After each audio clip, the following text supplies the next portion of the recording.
guys doing a little offset loading with some reverse lunge work. And let me tell you, it's a fun way to train.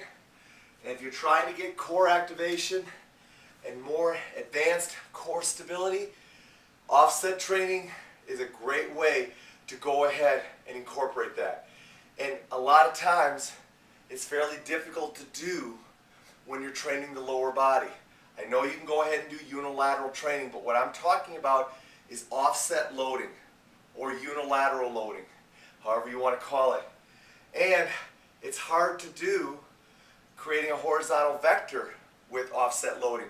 So I thought I would share a little bit of a reverse lunge technique that I've been working on with some of my athletes to just create a little bit of an offset loading and yet allow them to do some vertical loading with weight. So let me show you what we're talking about. I take a band. Typically it can be a very small band. Again, red, orange, all right? Black is going to be a pretty challenging band, especially for high school athletes. So again, you hook it up here. They're going to go ahead and they're going to set it up onto their shoulder and get it positioned here so it's nice and comfortable, all right?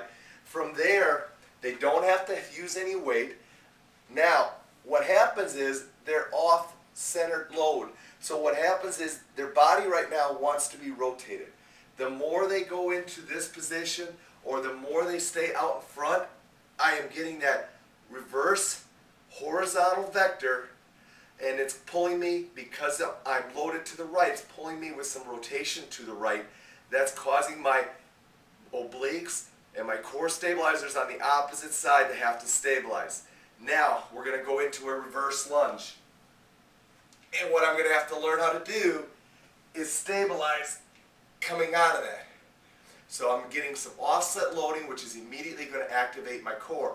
Now, because the resistance is above my center of gravity, my trunk has really got to work aggressively versus if I put the attachment at my hips. So, again, nice offset loading, lock it up, do your reverse lunge, and come on out of it. Now, if you want to enhance the exercise, you still have your hands free. So you can go ahead and put the dumbbell, same load. So now I've got an offset load with a vertical vector, offset load with a horizontal vector, and I'm doing my reverse lunges.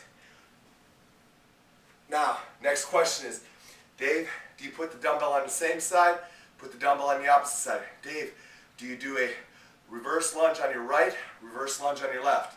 My answer to that is, have fun with it. Because the key is, you're causing the body to adapt. So if I put the dumbbell over here, obviously, I've balanced out the load. It no longer becomes as much of an offset load. If I go ahead and I lunge on my right side, well, considering the load is on my right side, that's going to really allow me to stabilize much more effectively because I'm keeping the load here. Versus, if I lunge on my left side, you're going to notice a significantly greater need for core stability because of where you have the load and which leg you're asking to weight bear. The key is, have some fun with it. Change it around. If this becomes a problem from a standpoint of comfort, a simple towel put in there will do the job. It'll pad it and you'll easily be able to go ahead and do it. A weight bar or a weight bar pad also works very well. So I understand that it might be uncomfortable for some people. No problem. Just pad it up with a towel and you're good to go. Again, it's one of those special things that you can do to offset load the body, make that core work, and because it's a horizontal vector, it's really engaging your lower abdominals to have to stabilize while you're doing some change of base of support, in this case reverse lunges, to go ahead and challenge your body. Have some fun with it. A little offset loading for the lower body.